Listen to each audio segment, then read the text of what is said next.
नमस्कार दोस्तों। I hope आप लोग कैसे हो। आशा करता हूँ आप लोग अच्छे होंगे। आज का हमारा टॉपिक जो कि वेल्डर ट्रेड के आईटीआई से जो बच्चे कर रहे हैं उनके लिए ये बहुत महत्वपूर्ण क्वेश्चन टॉप 20 क्वेश्चन मैं लेके आया हूँ। आशा करता हूँ वीडियो में अंत तक बढ़ना चलता हूँ क्वेश्चन की ओर।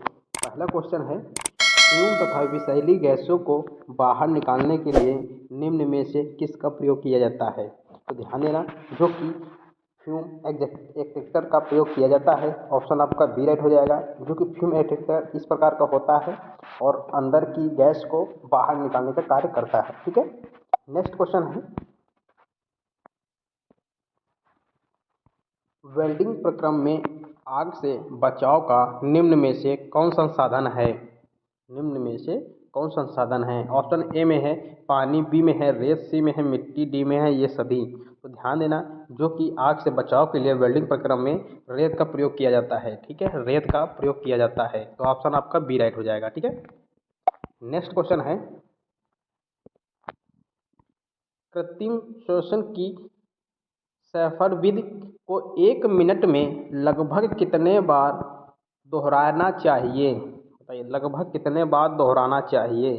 तो ध्यान देना, 12 से 15 बार दोहराना चाहिए। ऑप्शन आपका डी राइट हो जाएगा, 12 से 15 बार दोहराना चाहिए। ठीक है, नेक्स्ट है, निम्न में से कौन सी वेल्डिंग प्रक्रिया समांगी वेल्डिंग अंतर्गत आती है। समांगी वेल्डिंग अंतर्गत आती है। तो ध्यान देना, क्वेश्चन अच्छे से समझना, तभी आपको आंसर पता हो जाएगा। ठीक है, forge welding, arc welding, gas welding, D option में ये सभी। देखिए, ये वेल्डिंग के प्रक्रम सारे हैं, तो ऑप्शन आपका डी हो जाएगा, ये सभी।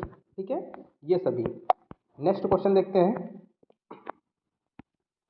देखिए, समांगी उसमें पूछा था, विषमांगी यहाँ पे पूछा है। विषमांगी वेल्डिंग के अंतर्गत निम्न में से कौन सी प्रक्रिया आती है। इसमें विषमांगी पूछ रहा है। ठीक है, ब्रेजिंग, सोल्डरिंग एवं बी, दोनों इनमें से कोई नहीं। तो ध्यान देना, आपका जो राइट आंसर हो जाएगा वो हो जाएगा ऑप्शन सी, ब्रेजिंग और सोल्डरिंग, जिसमें इलेक्ट्रोड हम लोग प्रयोग नहीं करते हैं। ब्रेजिंग और सोल्डरिंग में ये कौन हो जाएगी, विषमांगी हो जाएगी। ठीक है, नेक्स्ट क्वेश्चन है, निम्नलिखित इलेक्ट्रोड में से कौन सा इलेक्ट्रोड एस और डीसी दोनों वेल्डिंग मशीनों के लिए इस्तेमाल किया जाता है। एसी और डीसी वेल्डिंग मशीनों के लिए दोनों इस्तेमाल किया जाता है। तो ध्यान देना, जो कि आपका राइट आंसर हो जाएगा ऑप्शन ए, हल्का इस्पात लेपित इलेक्ट्रोड यूज कर सकते हैं एसी तथा डीसी दोनों में। ठीक है, ऑप्शन आपका ए राइट हो जाएगा। नेक्स्ट क्वेश्चन देखते हैं। नेक्स्ट क्वेश्चन है, निम्नलिखित में से कौन सी वेल्डिंग प्रक्रिया रेल की पटरियों को वेल्ड करने की व्यापक रूप से प्रयोग की जाती है। तो ध्यान देना, जो कि रेल की पटरी में होती है वह वेल्डिंग होती है थर्मेट वेल्डिंग। ठीक है, थर्मेट वेल्डिंग, ऑप्शन ए आपका राइट हो जाएगा। ठीक है, नेक्स्ट क्वेश्चन है, निम्नलिखित में से कौन सी गैस की प्रस्तुतता वायुमंडल में सर्वाधिक है।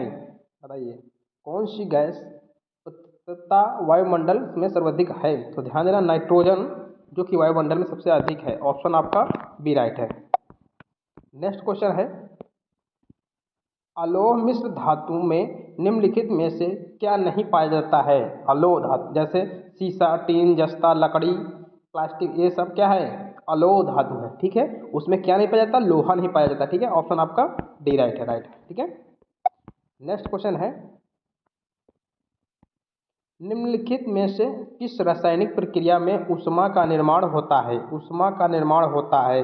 तो ध्यान देना, प्रतिरोध वेल्डिंग नहीं होता है, घर्षण वेल्डिंग में नहीं होता, टंगस्टन आर्क वेल्डिंग में नहीं होता, थर्मिट वेल्डिंग में होता है। ठीक है, रासायनिक प्रक्रिया पूछ रहा है। ठीक है, इसमें हम लोग फ्लक्स डाल के अपने आप रासायनिक प्रक्रिया से वेल्डिंग हो जाता है। ठीक है, थर्मिट वेल्डिंग। ठीक है, ऑप्शन आपका डी राइट हो जाएगा। नेक्स्ट क्वेश्चन है, निम्नलिखित में से कौन सी वेल्डिंग प्रक्रिया में गैर उपभोग इलेक्ट्रोड नॉन कंज्यूमर का उपयोग की करनी पड़ती है। ये करती है। देखिए, ये इलेक्ट्रोड लगाया जाता है, इसमें क्या है कि ये गलता नहीं है इलेक्ट्रोड। ठीक है, तो ध्यान देना, इसमें गैस टंगस्टन आर्क वेल्डिंग में लगाया जाता है ये इलेक्ट्रोड। ठीक है, ऑप्शन आपका ए राइट हो जाएगा। नेक्स्ट है क्वेश्चन, ऑक्सीकरण लौह का उपयोग निम्नलिखित में किन धातुओं को वेल्ड करने के लिए किया जाता है। कौन सी, ऑक्सीकरण लौह, बताइए। तो ध्यान देना, वो जो लौ है वो तांबा और पीतल की वेल्डिंग करने के लिए किया जाता है। ठीक है, तांबा और पीतल, ये ध्यान देना। ठीक है, ऑप्शन आपका बी राइट हो जाएगा।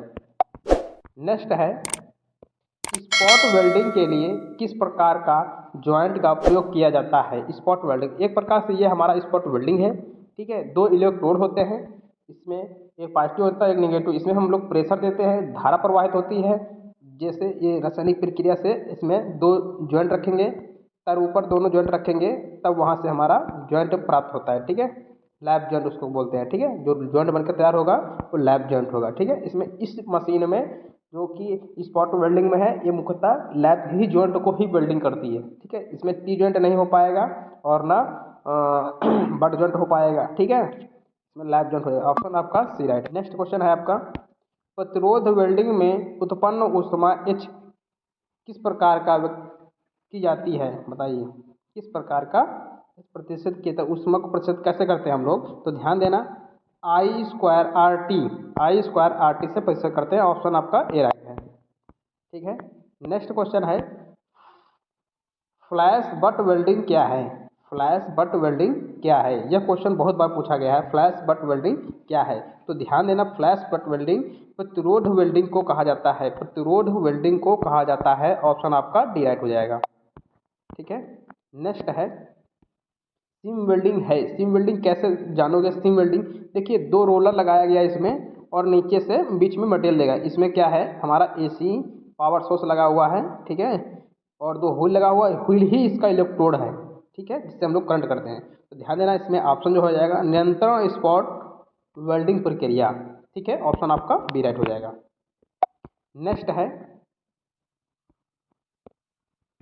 आर्क वेल्डिंग प्रक्रिया में आर्क की लंबाई लगभग किसके बराबर होती है। आर्क वेल्डिंग प्रक्रिया में आर्क की लंबाई लगभग किसके बराबर होती है। तो ध्यान देना, क्वेश्चन अच्छे से पढ़ना तभी समझ में आएगा। तो ध्यान देना, इलेक्ट्रोड का व्यास, इलेक्ट्रोड का व्यास के बराबर, इसको डी से प्रतिशत करते हैं। ठीक है, ऑप्शन आपका ए राइट हो जाएगा। नेक्स्ट क्वेश्चन है, सोल्डरिंग में फ्लक्स का उद्देश्य क्या है। सोल्डरिंग में फ्लक्स का उद्देश्य क्या है। तो ध्यान देना, सोल्डरिंग में फ्लक्स का उद्देश्य यह है ऑक्साइड के गठन को रोकना। ठीक है, ऑक्सीकरण से बचाव करने के लिए। ठीक है, ऑप्शन आपका ए राइट हो जाएगा। नेक्स्ट क्वेश्चन है, कटिंग टार्च का हैंड जहां नोजल लगा होता है, जहां नोजल लगा होता है, कितने डिग्री एंगल पर मुड़ा होता है। किसका पूछ रहा है, कटिंग टॉर्च का। वेल्डिंग टॉर्च का नहीं पूछ रहा है, ये कटिंग टॉर्च का पूछ रहा है। ठीक है, कितने डिग्री का कोण बना होता है नोजल का। तो ध्यान देना, 90 डिग्री होता है। ये क्वेश्चन बहुत बार पूछा गया है। ठीक है, 90 डिग्री होता है। ऑप्शन आपका सी राइट है।